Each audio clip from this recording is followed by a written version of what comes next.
Hey, welcome back. Back into 1972 here. I actually dug this one up. Didn't think I was going to be able to find this one, but it's actually on YouTube. I guess I didn't look before.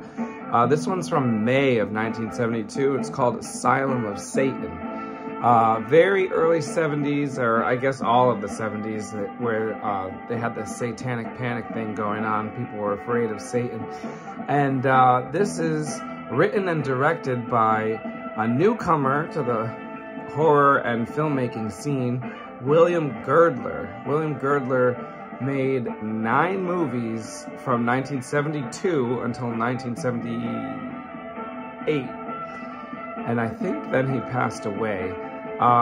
Most of them were horror movies, so we're going to be seeing more of him. And actually, some of them are fairly well known, such as Abby, Grizzly, 3 on a Meat Hook, and Day of the Animals. So I'm kind of excited to see those. This was his first one. Like I said, he wrote it, he directed it, he actually did the music for it. And you can tell it's his first movie. Most of the actors in it are brand new, formerly unknown. He is from, and this was filmed in Louisville, Kentucky. And I believe many of his, or most of his movies, or actually I'm not totally sure, but he's from Kentucky, and this was filmed in Kentucky, Louisville specifically. One of the actors, I believe it was Carla Borelli, who is the lead woman in the movie. I think she was in a movie called Ritual of Evil.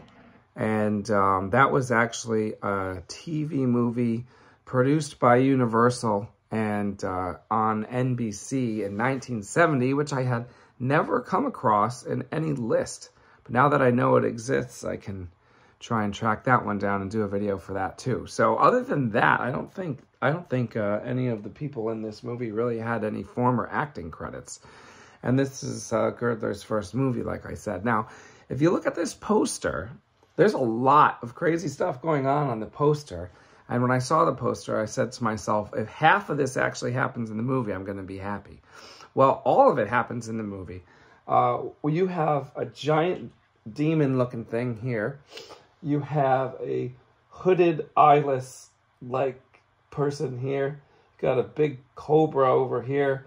Some kind of mad scientist-looking guy over here. Looks like a creepy castle up here. Up here it says, love slaves of Satan tortured to blood-dripping death. Well, I don't know if that really happens, but all those images are images from the movie. So, basically the premise here is not something we've never seen before. I've definitely seen movies like this all the way back in the, I want to say even in the 40s, I saw a movie with the same premise, although it wasn't really a horror movie, but the premise is that a woman named Lucinia, which is an interesting name, wakes up in asylum. I guess it's an insane asylum, except her mates in the asylum, the other people in there. We've got a blind woman that seems to have nothing wrong with her other than that she's blind, and another woman who's in a wheelchair, and nothing seems to be wrong with her other than that she can't walk.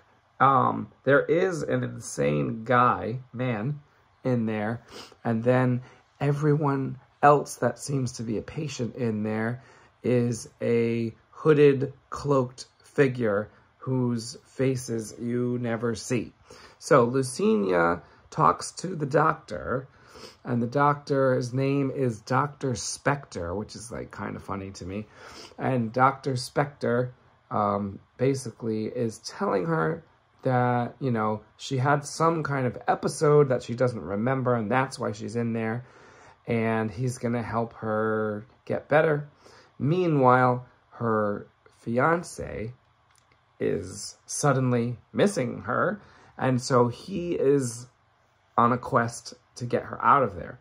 But when he goes to the police aren't very helpful, and so he's trying to get her out, and he can't get into the asylum. The asylum, I guess we're supposed to assume, is in this creepy castle, although I don't think they really show it from the outside. So I give this one a 5 out of 10 because the idea of it is solid. It's not like a brand new, you know, unique idea, but it's solid, okay. And there's some really cool ideas that happen in it. I'm not going to say them yet, because they're pretty much spoilers, because they're the best part of the movie. So there's some cool sequences. There's some cool stuff that happens in it. And also, I will say that sometimes movies like this that are about Satan, kind of like, there's two types of Satan movies, right? There's one type where the people believe in Satan, but Satan is not necessarily proven to be real in the film. And then there's other types where Satan is real, Satan appears, supernatural stuff happens, and the cultists worship him. So I prefer the second type, and this is the second type. So there is, like, Satan exists in this movie, okay? It's not just that people think he exists. He really exists. So I like that better. So it's a 5 out of 10. You can watch it on YouTube. The quality isn't great, but I actually found, like, a non-YouTube copy, and the quality was completely equal. So I do not think you're going to find any better quality of this movie than the copy that's on YouTube. So you can just watch it there. Now, I'm going to talk about some things that are spoilers. So if you want to go watch the movie before you watch the rest of this, go ahead and watch it. But I want to point out that although the effects are generally bad, the acting is generally bad. Oh, that's not a spoiler. And by the way, I forgot to mention. Well, no. Okay. Here's the first spoiler. They get the main villain, who I believe is played by Charles Kissinger, and if I'm not mistaken, he appears in many more films by this director. So he is Dr. Spector, but he is also the head nurse, and the head nurse is obviously a man. And so you don't know, I'm not going to fully spoil it here, but you don't know if it's supposed to be the doctor dressing up as the woman, or if they just, like, didn't have a woman to cast in that part and they made the guy do both. But you do find out later. So that was funny. And the doctor also disguises himself as a groundskeeper later. So in a way, this guy, Kissinger, plays 3 roles, which is interesting. So that's one thing. But apparently, this is a major plot spoiler here, but apparently Dr. Spector believes that, or I shouldn't say believes, because it's true in the movie. He has to do certain specific ritual sacrifices. So he has to kill the woman in the wheelchair by having bugs eat her alive. And in the movie, they have only, like, plastic bugs. Not accept the results of a presidential election? I'm not going to debate you at all. So they have only plastic bugs, and they use stop motion animation to make the bugs move on the woman, and then she's, like, bleeding and stuff. So that was crazy. And then the sacrifice for the blind woman is that they have to kill her by snakes. So they have her go into this pool, like a swimming pool, in the asylum, and they put real snakes in there. So the bugs were fake, but the snakes were real. And the snakes are swimming around in the pool, and then they go after the woman. And I read that the woman, that actress, refused to do it. So they actually had to get a stunt double, which, according to IMDb, is her sister, which is interesting. So that was cool.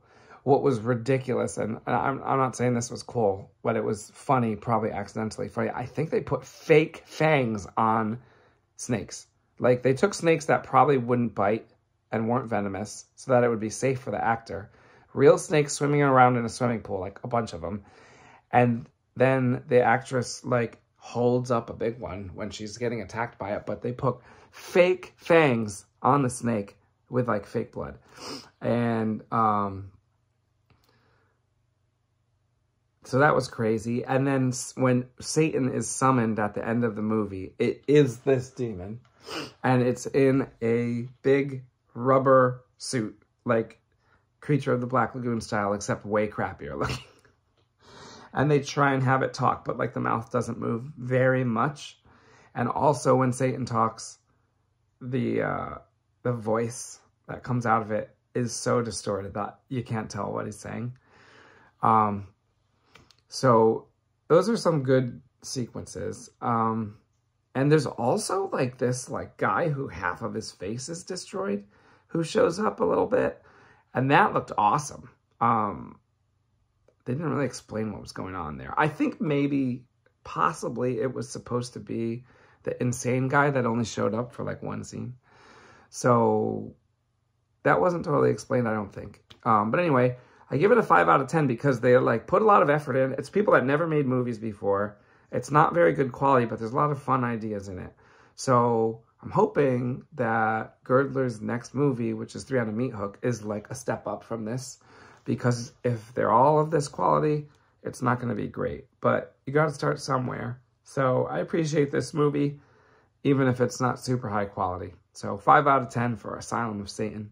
And if you watched this whole thing, please give it a like, comment if you have seen the movie, and subscribe if you haven't already. And I'll see you next time.